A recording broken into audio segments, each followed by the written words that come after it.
ரவி அப்படின்னு ஒரு நண்பர் வந்து பிஸ்னஸ் லோன் வாங்கி பிஸ்னஸ் ஆரம்பிக்கிறார். பிஸ்னஸ் ஆரம்பத்தில் ரொம்ப நல்லாவே போயிட்டு இருந்தது. ஒரு 15 லட்ச ரூபா லோன் வாங்கி பிஸ்னஸ் ஆரம்பித்தார். அந்த மொத்த 15 லட்ச ரூபாயும் கட்டக்கூடிய சூழ்நிலை வந்து இருந்தது.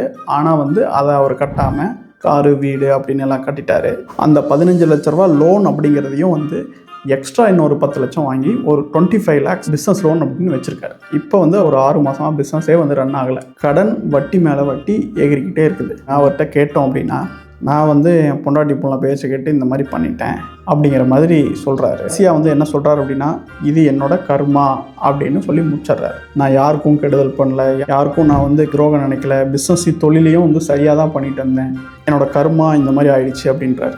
இதை வந்து நம்ம என்னென்ன புரிஞ்சுக்கணும் அப்படின்னா, இது ஒரு சூழ்நிலை. லோன் வாங்குகிற ஒரு சூழ்நிலையும் வந்து அவர் ரவிக்கு கொடுத்தது.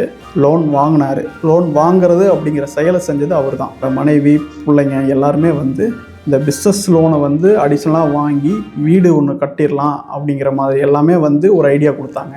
அங்கே முடிவெடுக்கிற அதிகாரம் ரவி அவர்கிட்ட இருந்தது. அதே மாதிரி 2-3 வருஷத்துக்கு முன்னாடி பிஸ்னஸ் நல்லா போயிட்டுருக்கிறப்ப வாங்கின 15 லட்சத்தையும் கட்டிடலாம் அப்படிங்கிற ஒரு சூழ்நிலை வந்து இருந்தது. ஆனால் வந்து முடிவெடுக்கிற அதிகாரம் ரவிகிட்ட தான் இருந்தது. பிரபஞ்சம் இத்தனை சூழ்நிலையை உருவாக்கியிருக்கு. அப்போ வந்து முடிவை தவறாக எடுத்ததுனால, அப்போ செஞ்ச செயல்னால, அப்போ செஞ்ச கர்மத்தினால இப்போ வந்து இந்த மாதிரியான சூழ்நிலையை அனுபவிக்கிறார். புரியுதுங்களா? ஒவ்வொரு சூழ்நிலைக்கும் நம்மளோட முடிவு, நம்மளோட செயல் காரணமாக இருக்குது.